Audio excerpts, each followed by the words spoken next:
it's Jared here from fakeshemp.net, and this is the January collection update. Heaps of stuff to get through, so I'm going to get started immediately.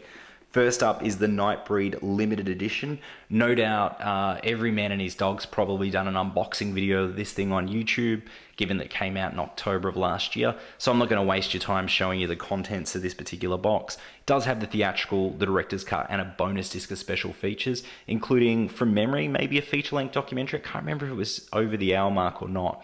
But the documentary was really quite good. The only unfortunate thing was that Clive Barker didn't participate in it, which was a shame.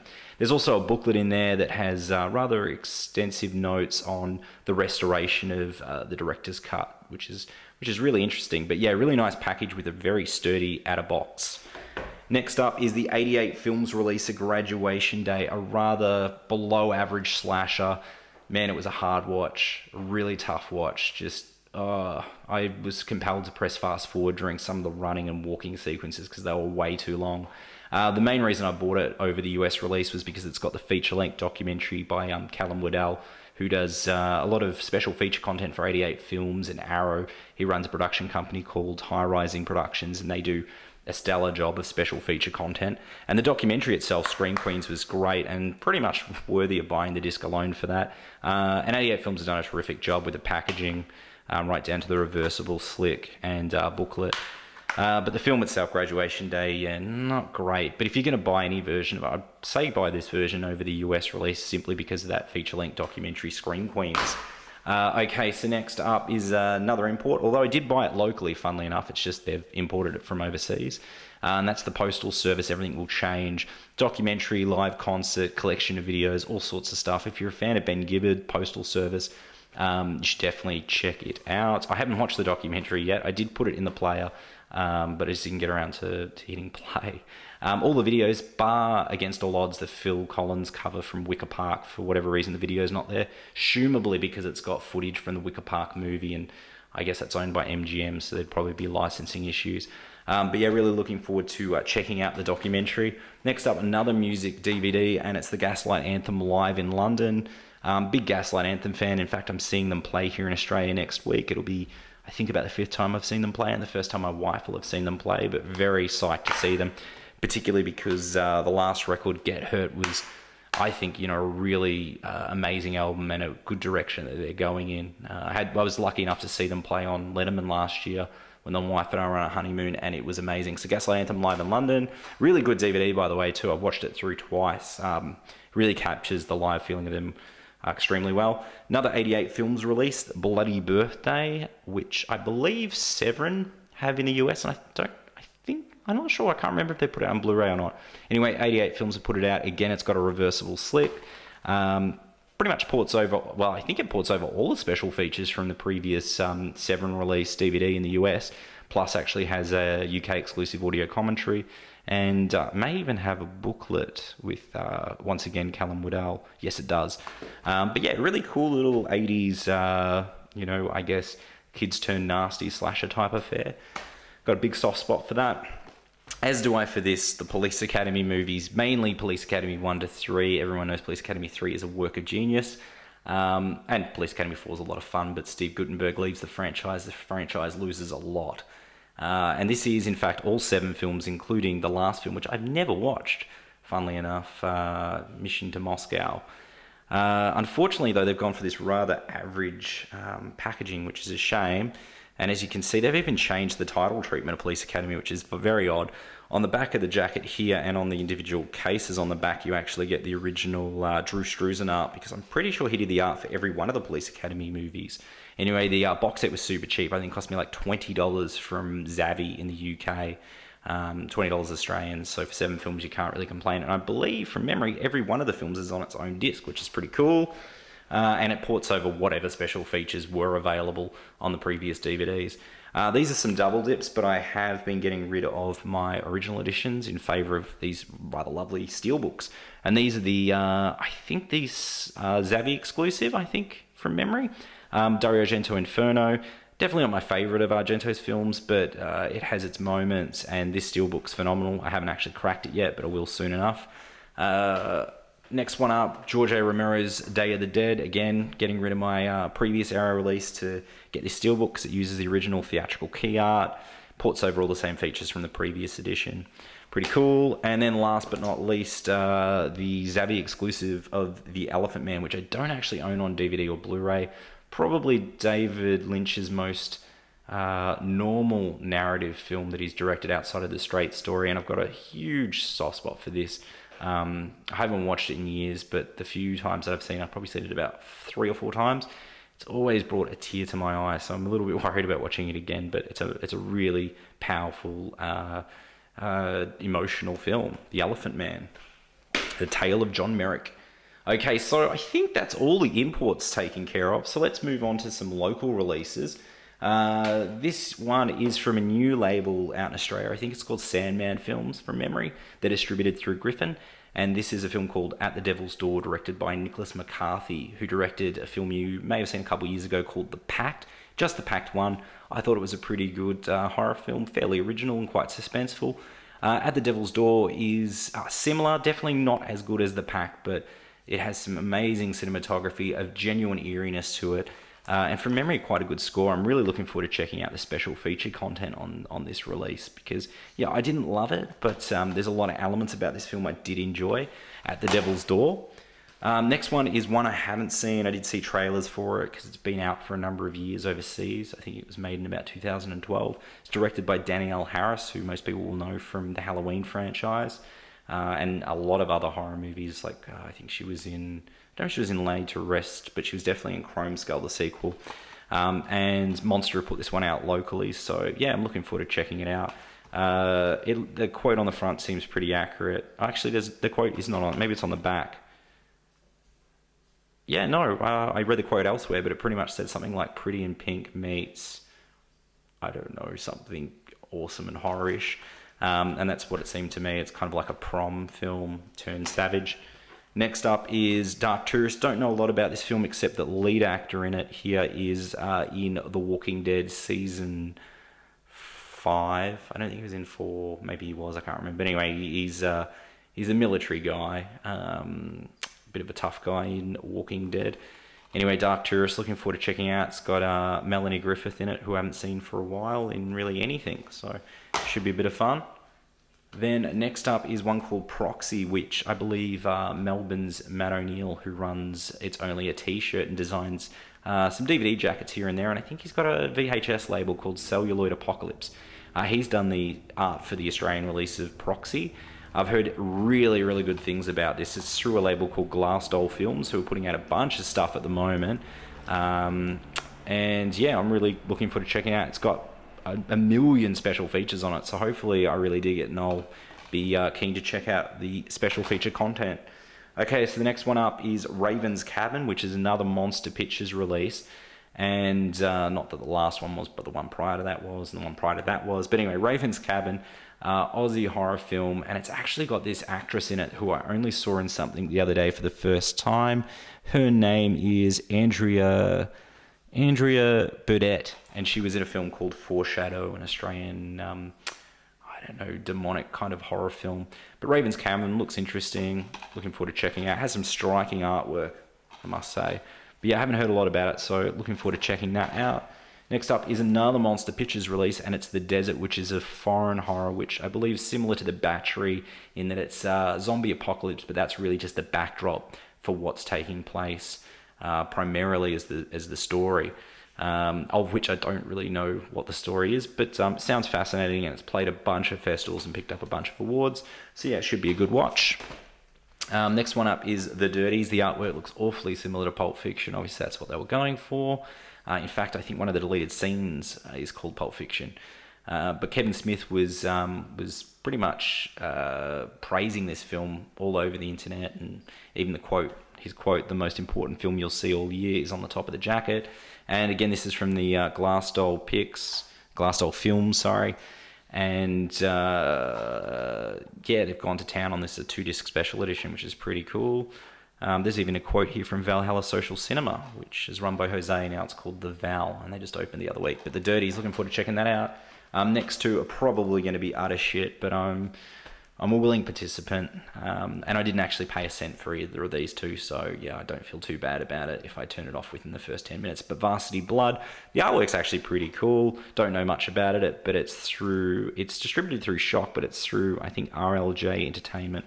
And by the looks of it, it's got a very similar layout to Roadshow releases and even some real stuff, so yeah, I don't know if it were initially planned as a Roadshow release and they pulled distribution from Roadshow and went through Shock. Another one, Werewolf Rising, don't know much about this. Did see someone comment on the Fake Shemp Facebook saying it was shit, which, yeah, probably means it's going to the bottom of the pile. Likewise, it's through Shock, through this RLJ Entertainment. So, yeah, I'm going to check that out. This bad boy, which I can barely... I should just jack the camera up so you can see it a bit better. This is the Australian The Evil Dead Anthology, which contains Evil Dead's Part 1 through 3, plus the Evil Dead remake. In addition to that, there's, I think, 3 bonus discs. One bonus disc is the entire documentary Invaluable, which is a documentary about Tom Sullivan, who did all the Book of the Dead Necronomicon artwork, and I believe maybe even designed this Necronomicon. And did the Kandarian dagger that you see over there, well, the original prop in the movie. So he has a huge involvement in the Evil Dead franchise. So there's a documentary on him, and there's 2 other bonus DVDs, and they're full of extra content, some of which has never been released locally on DVD. Some of the content actually pops up on some of the Blu-rays, but there's one disc that has a bunch of stuff from the UK, which I can only assume might have been on a previous Anchor Bay Evil Dead release, but yeah, it's all here on this release. And I'll have a look on YouTube and see if anyone's done an unboxing and actually shown the set off, and if they haven't, I'll do a separate video just to show everybody what actually is inside, because it's a little bit pricey, so not a lot of people that I know have picked it up. But yeah, Evil Dead Anthology, and that's locally released by Viavision and distributed through Madman. But yeah, for the content it's pretty good, but yeah, we'll see if anyone's done a video, and if not, I will do an unboxing video of that. Okay, so we've got a massive pile to get through, and I don't want to hold you up for too long. So some back catalogue stuff that's been recently released on Blu-ray locally, Escape from LA. Unfortunately, still the featureless, or rather featureless version. I think the DVD may have even had a theatrical trailer or a teaser. Blu-ray doesn't, but it does have a high-def soundtrack, and it's 1080p. It's kind of one of those films. I saw it at the movies and I was shattered when it came out, super disappointed by it, but really grew to like it the more and more I saw it on late night TV. John Carpenter's Escape from LA. Next one up is Sunset Boulevard, which is really just a bit of a classic film. And it's all about an actress that's moving from the silent film era into talkies, and how she really doesn't make the transition because she's a bit of an aging starlet. Anyway, I'm sure that everyone's already seen this film, and everyone already knows that quote, "All right, Mr. DeMille, I'm ready for my close-up." Despite not actually having any of the special features listed on this local release, it does have all the special feature content that's on both the UK and US release, which is great. Lots of content about the Paramount lot. So yeah, Sunset Boulevard. Next up, The Purge Anarchy, which is really cool. I loved The Purge. I don't know if I don't really know anyone else that was that strong about how much they enjoyed it, but I really dug it. It was like a modern assault on Precinct 13 with a lot of flashy new elements. It was short, it was intense. The second one, I did really dig, but I definitely prefer the first. This is far more like a huge production. There's a lot going on in it. Instead of being, sort of trapped within a house, they've pretty much got the entire streets of LA to play on, and they're a million different people that want to kill them. But Purge Anarchy, pretty cool, worth checking out. Next one up, bit of a classic from 1973, and actually won Best Picture in 1973, along with 6 other Academy Awards in addition to that one. Paul Newman, Robert Redford, The Sting. Read something interesting. Apparently, Robert Redford hadn't even seen the film, or hadn't watched it till about 2004, which blows my mind considering it won Best Picture. But yeah, really cool con film. I love, confidence men type films, and this is one of the classics of the genre, The Sting, and a really, really nice restoration of it. Looks terrific, and all the special features are on there that were on the special edition DVD. Moving on, the Karate Kid collection, which has all 3 of the original Karate Kid films, plus that 4th Karate Kid film known as The Next Karate Kid, where Ralph Macchio left the franchise, and a very young, God, name's eluding me, Boys Don't Cry, what's her name? Oh my God, I can't remember. Yeah, I keep wanting to say Heather, but it's not. I'm going to remember when I'm talking about something else. But anyway, that's in there. Also, the Jackie Chan and Will Smith's Karate Kid movie, which I haven't seen and I don't know if I'll ever watch, to be honest. But yeah, a really cool collection that's come out locally.